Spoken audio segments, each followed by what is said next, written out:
This episode first aired on our new channel, Leaders in Tech and E-commerce podcast. It covers supply chain tech in depth. We do hope you enjoy it and feel free to follow our other podcast as well for the latest episodes. It's my pleasure to have with us today John Urban. John was the co-founder and president of GT Nexus, the leading cloud platform for supply chain management, which was acquired by Infor in 2015 for $675 million. And prior to GT Nexus, John was an executive with the American President Lines, APL Shipping in short, one of the largest ocean liner companies, and he held several executive positions throughout Asia, North and South America. Since leaving GT Nexus in 2016, John has become a board member and advisor to several tech startups in the logistics and supply chain space, including Mercado, Slink, or Clear Metal. So, John, real pleasure to have you with us today and looking forward to the sharing session. Edu, thanks very much for the invitation and look forward to chatting with you. And I'd like to start a little bit with your career story because, 40 years in the industry is a long time and you have a fascinating journey. So you've been with the shipping line, you actually have tech related education, you have been to the shipping line, then you set up over the course of 17 years, one of the most successful technology software companies. Tell us a little bit about, in a short way, those 40 years and how it happened. Sure. So just accelerating to the early part, I actually started my career after finishing grad school at IBM. So I really started in technology, and then for a number of reasons, transitioned into logistics. For several years, I ran a U.S. domestic intermodal refrigerated transportation company, and then that was ultimately acquired by APL. And I really had to make a decision: did I really want to dedicate my career into logistics and supply chain? And APL just really offered some really exciting opportunities to live internationally, to expand my horizons. It was the '80s. It was the golden era of containerized shipping, and it was a lot of fun.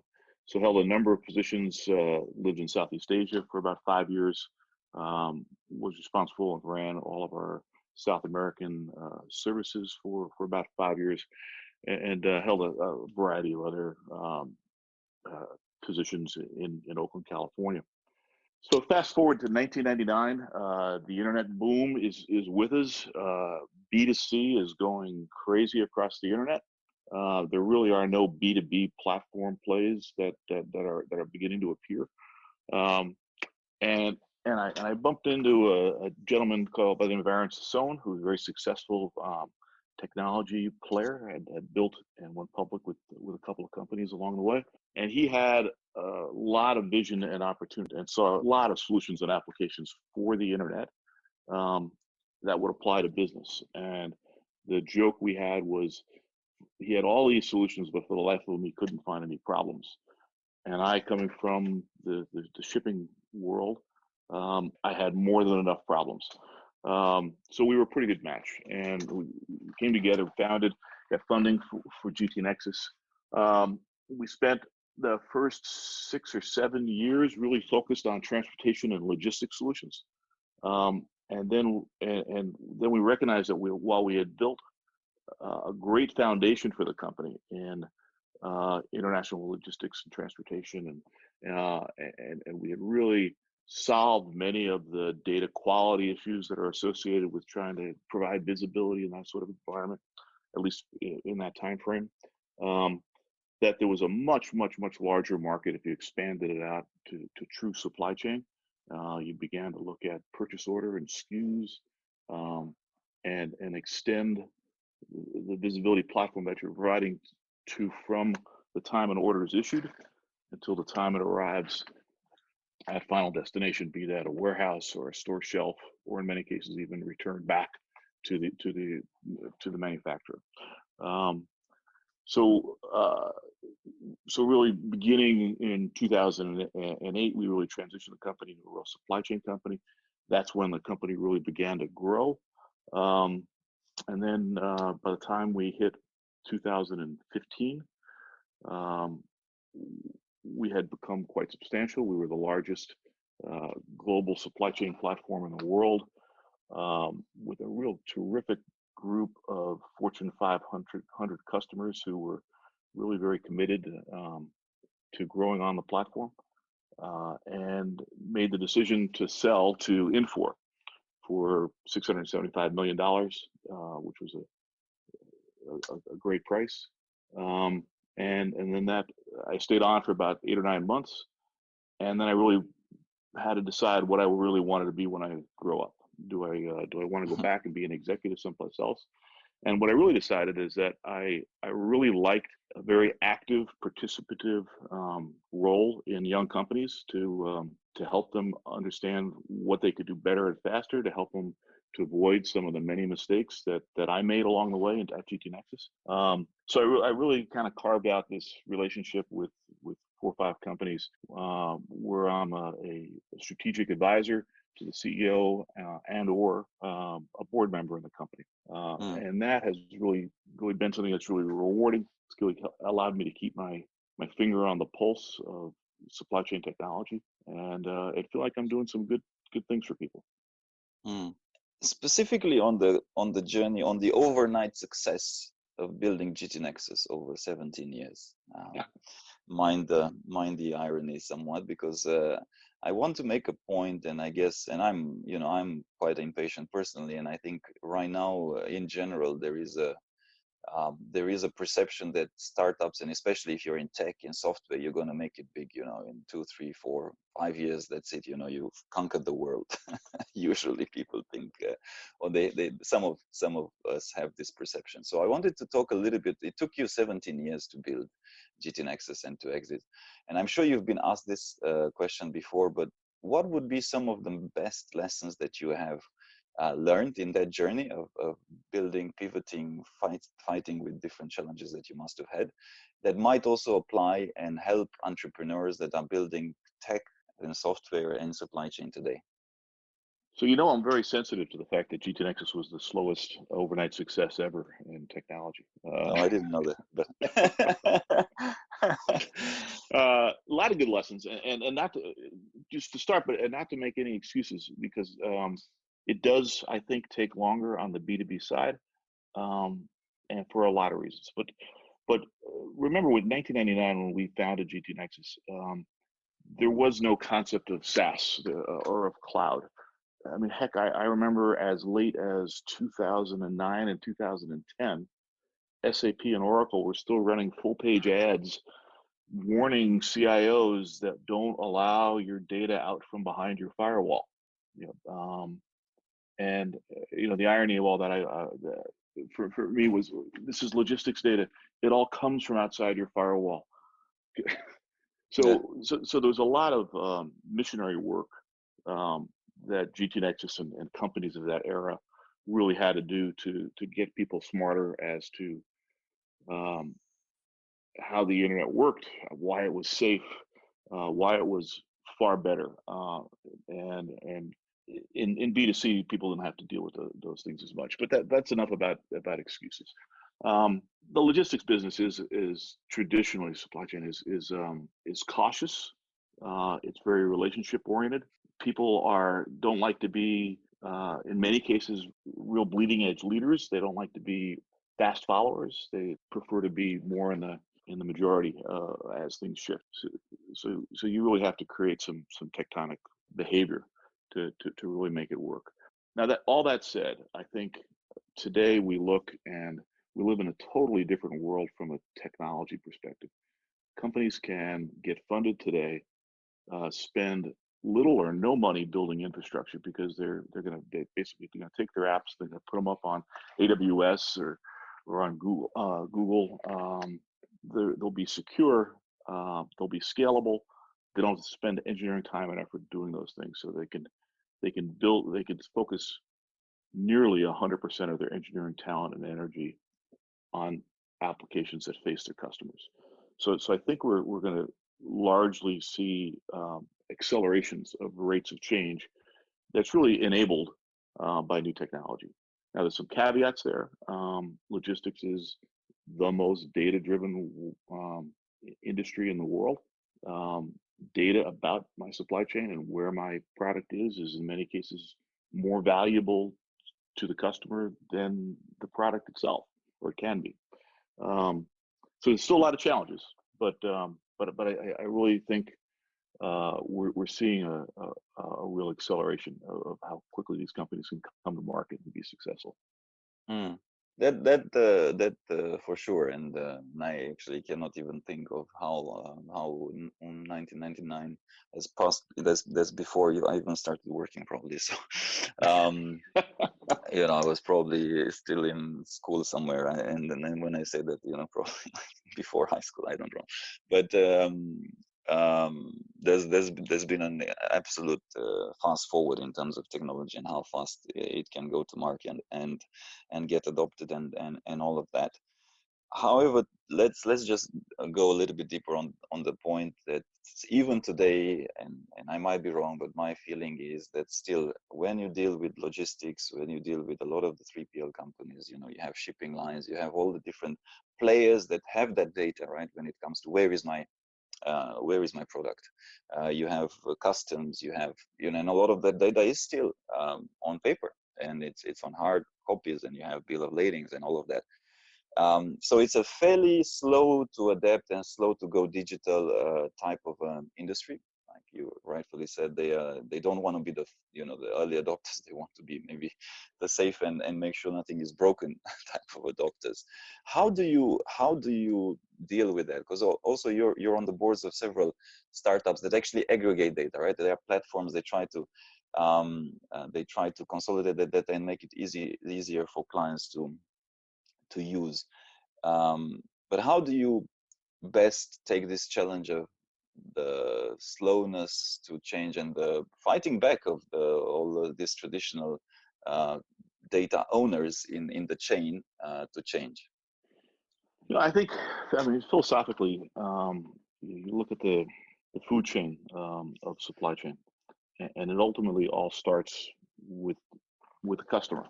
And they pay for everything. So they pay for the technology, but they also pay for the 3PL services and the carrier services and the brokerage services and the banking services. They pay for everything.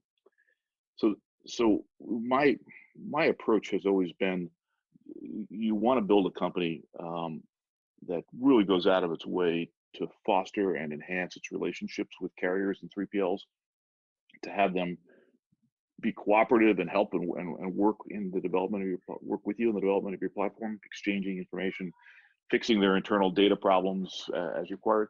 But the fact of the matter is, unless you have the glue of that customer who's saying, this is what I need, I'm committed to this platform, and I work with these 3PLs and these 6 ocean carriers and these 52 truckers, and we're all gonna get integrated to this platform, and we're gonna make it work. Unless you have that kind of a glue, it's going to be difficult. Now that puts a big onus on the technology platform, the software provider, to build a fairly large value proposition for that customer, to cause them to be that motivated to say that they're going to drive all their partners on.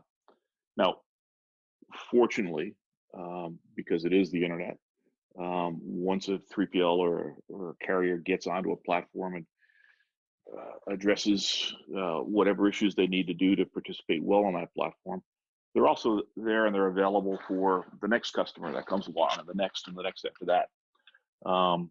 So there is a virtuous circle that you can begin to build with as you develop platforms. We certainly did that at GT Nexus, and I think companies today are very, very focused on that sort of a strategy.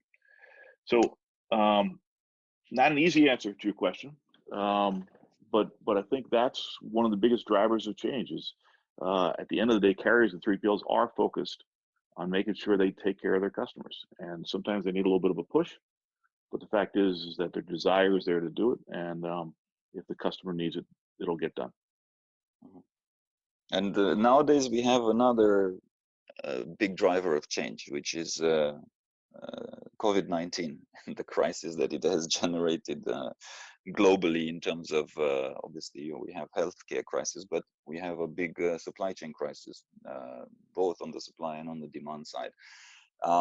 Do you see this situation as accelerating the adoption of digital solutions across supply chains? Do you see more clients being or trying to expedite, having that visibility, those visibility tools? Because all of a sudden you don't even know where can I make my products, given that different countries are in lockdowns at different times, and all of a sudden everything kind of went up in the air. Do you see this acceleration, or what's your take on the COVID-19 effect on digitalization in supply chain? I absolutely do see it as an acceleration. And you've got to look at it at two levels, kind of in the intermediate time frame, the next 6 months or 9 months. I don't know, it's hard to say with COVID. There's clearly going to be an acceleration of people who want to digitize their supply chains, and we'll talk about why. We are in a situation now where many places in the world are so transfixed by the pandemic themselves, understandably, that they're just not going to make a lot of decisions in the short term. But nonetheless, let me give you an example on one aspect of the supply chain that I think COVID is going to have a huge experience on. In February, I was down in Dallas at RELA, the retail logistics show that is huge.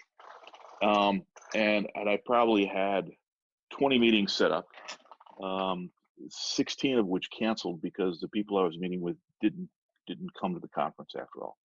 And none of that was from a fear of COVID-19 itself, because from an American perspective, it was still in China. It hadn't come here in late February. But they didn't come because they were all hands on deck. They had no idea where any of their product was in their supply chain, and what their Chinese supply partners could build, what they could ship, what was realistic, what was already shipped. And they were spending all their time on the phone, calling every supplier every day, updating them. Where were they updating them? In email and Excel. So they were using totally broken, unproductive processes to manage this response to this challenge.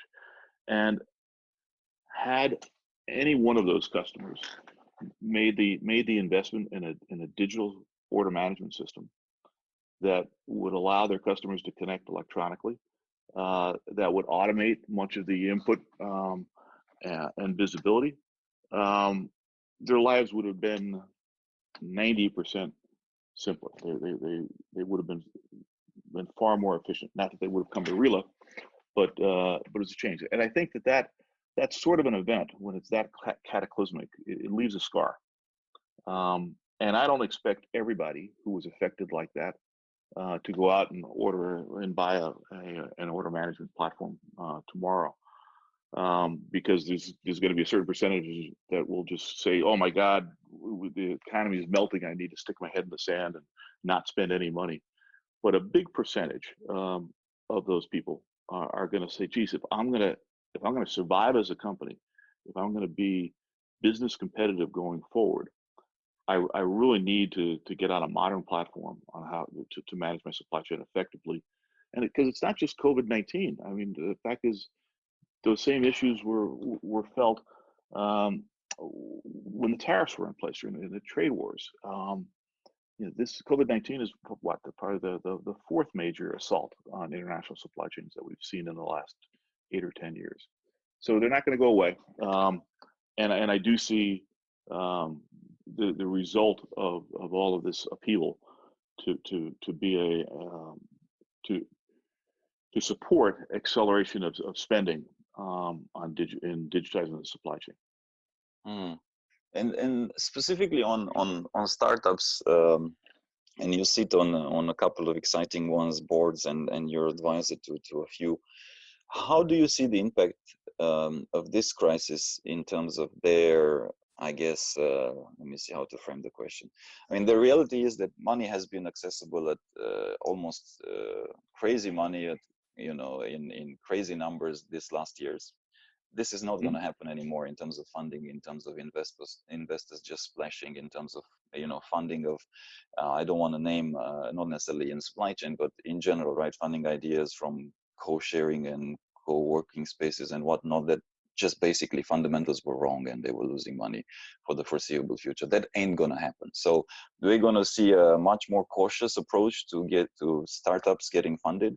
That means that also usually in a startup, I was talking to somebody the other day, usually anyways the teams are working 150% to 200%, and now with this crisis, budgets are tighter. Clients have less money maybe to spend. How do you navigate your you sit on some boards, right? What are some pieces of advice that you would give? So I think you got to take that apart a little bit into some of its component pieces. I mean, there clearly was in major aspects of the VC world some real excessive valuations. We don't need to name the company. You refer to, think of Office Space, and you've got a good one. But there were multitudes of others, and that's the excess of venture capital, where it can become speculative, and that tends to take care of itself. And frankly, before COVID came along, we started seeing some of those investors take the hits for that excessiveness. When you look at something, COVID-19 comes along, global pandemic, unbelievably horrible event for the world, huge economic downturn. What it does is it clearly causes companies to be very cautious with new companies, startups, with their cash, because the fact is you don't want to be spending at a time when people aren't even considering buying because they're so distracted. But the fact is, as we were just talking, I think if you look out 6 months from now, maybe we're not where the world has returned to normal, but we're at a place where you can see normal again, where business activity is improving. The lessons learned from the crisis are going to be very positive for people who are in the supply chain digitization business, and I think create some real opportunities. You put on top of that your point about VCs. Are they going to be spending and investing as much as they have in the last 5 years? I think there'll probably be a slowdown for the next 6 months, but VCs by their nature aren't investing for a return next year. They're investing for a return 8 years from now, 9 years from now. So long as they can make the argument that over the next 2 to 3 years the world rights itself, they're going to return to making an investment on that long-term horizon again. So the companies I work with, the advice that I give them is to be really cautious with what spend money on now. How much hiring you're doing today. Spend all your time that you can being close to your customers, or get as close to them as you can, your potential customers. Not because you're going to sell to them today, but you want to make sure that you're ready to go when they return back to action. And so conserve cash, extend your burn, but you can't put the company into hibernation. You can't totally downsize and then expect in 6 months from now you'll be able to re-up everything and put it back in place. And I think that's sort of conservative but not dire advice is what this environment really calls for. Mm-hmm.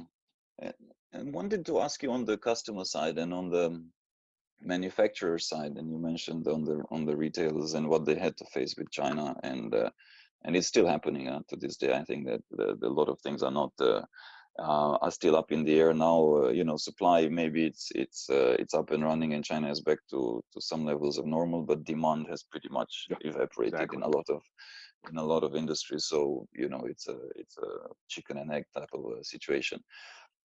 Wanted to probe and ask if you have some examples of things that you've seen manufacturers and on the client side being done, very practical. I mean, beyond war rooms and I mean that almost everybody now, they call them war rooms, right? They set up a task force or whatnot. But maybe you can share some examples of what they did right and make it practical for people that are listening potentially on the supply chain and manufacturing side to take as as advice that they could implement in their own companies.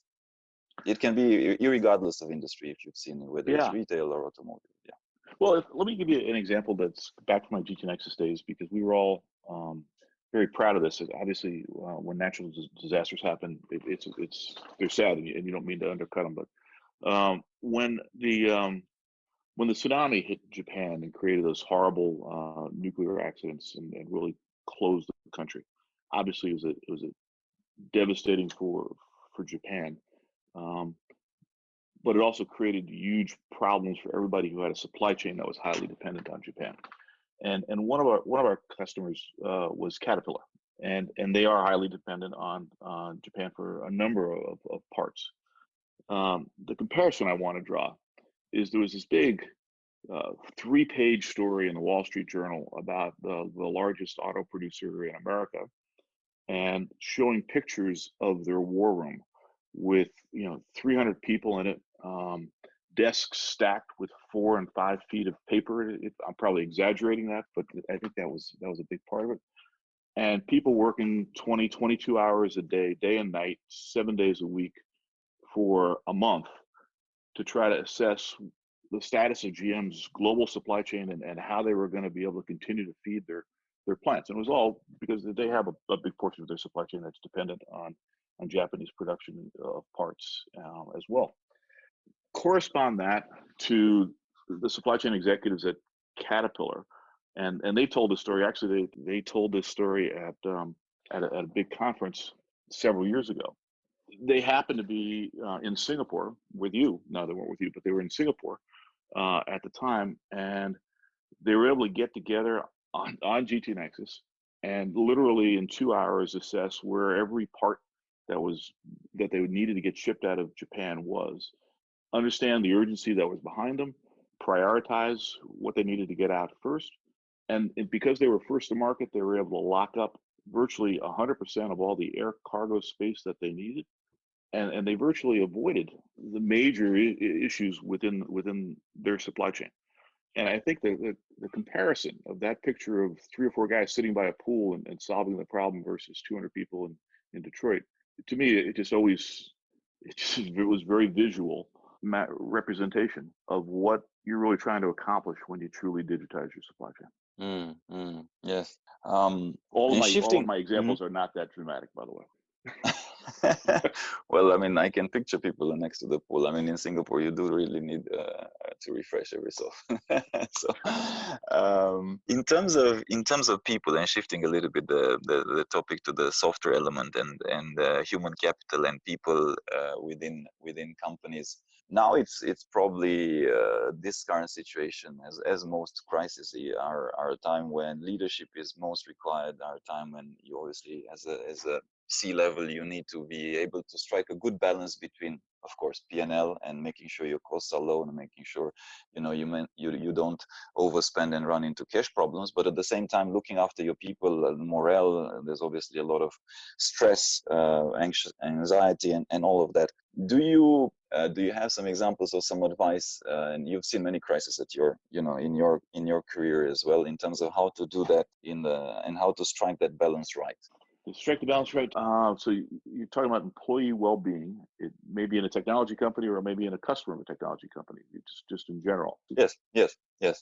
In general, it can be in general. Yes. I think the companies that have been able to really show that they care about the health and well-being of their employees are doing themselves as well as their employees a great long-term favor. And in technology, I think it was relatively easy, given the status of technology in the world, to migrate large numbers of people to work at home.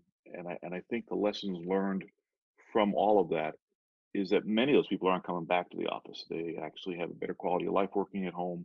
They certainly have lower costs working at home, and with things like Zoom meetings, you can be quite effective. The other parts of the economy, I think about issues in food processing that are going on that are so critical across the world today, that those food supply chains need to continue to work while the rest of the economy doesn't. And I know in the U.S. we've had multiple cases, a couple of dozen, of major meatpacking houses where COVID-19 has broken out. And I'm going to be a little bit anecdotal here, but across the food processing business, it appears to me from my conversations that some companies have gone to seemingly excessive levels to apply industrial engineering and process control, and they're really thinking out very quickly, how do you continue to operate this plant in an environment where you're at risk of COVID-19. And maybe you can't prevent everyone from getting sick and exchanging it, but how can you really effectively convince your employees and, in fact, do minimize the implications, the risks and the danger? And if you're able, I think those companies who are doing that well are going to win the respect and loyalty of their employees long term. So, I mean, I guess summing it up, CEOs with real feelings of social responsibility that are real and not just marketing themes, I think survive and manage in these types of crises better than anyone else. Mm. Yeah. Final question from me, John. For the younger, not necessarily younger, but let's say the younger generation listening to this, but also in general, what would be some pieces of advice that you could share from your career, both in the corporate world as well as an entrepreneur, that served you most, looking back on your 40 years in the industry? Wow, I think it sounds like general platitudes or things, but I think the willingness to be bold and to take some risks, and the willingness to utterly fail and not become overly critical of yourself that you did fail, because we all, I think, in all candor, learn more from failure than we do from success. So I think to me that's the biggest thing I would want to share. People spend so much of their time being afraid of being wrong or making a mistake, and as a result, they never do. And then, of course, you run the risk of hitting your 70s and feeling horrible that you never did anything that you wanted to do. So it's about life. I think taking risks, being bold, being willing to pick yourself up and dust yourself off and start again is the best advice anybody could kind of run their life with. I remember that story, and I don't remember the details, but Alibaba founded story, right? Jack Ma, that got rejected. I don't know how many times he got rejected when he tried to get into the police academy. I might be getting it wrong, but anyways, the point is he got rejected trying to get into the police, trying to get into the some school. I think they even got rejected when KFC or McDonald's went into China, and he applied to get a job there, and he basically got rejected. So yeah, I think he was saying something that 20 people applied, and he was one of the 2 that got rejected. So that's very funny. Something like that. So and his point was, look, just get used to it. The faster you get used to being punched in the face and picking yourself up, the easier it gets over time as well, right? Because obviously all the time it hurts, but the more you do it, then you just kind of get used to it. And not to even compare myself in any way with Jack Ma, that level of success. But I can tell you, when we were originally trying to fund GT Nexus, we met with, I made all the pitches, and we met with 28 venture capitalists all over Silicon Valley, Sand Hill Road, everywhere. They would work us to a T, and obviously at the end of the day, we had one that chose to make our Series A. Actually, we had a couple of choices, but far larger number turned us down. And so everybody who thinks that it's easy to go out and raise money, it kind of is, but you really need to take a lot of failure and a lot of no's before you get the appropriate yeses. And one of the ways that I rationalized it and survived it is I just made a list of everybody who said no to me. Now I never did, but my plan was to, when we finally got to be successful, I would write them on a note and said, you could have participated in this, but you failed to see the vision. Don't worry, I'm sure they would have kicked themselves, right? Just as there's been a lot of discussions about other people that failed to invest in big companies that made it. They would know themselves. You don't even need to send a note anymore. But I think it's all about mental maintenance. How do you keep yourself balanced and appropriate? Sometimes doing those sorts of games helps. Yes.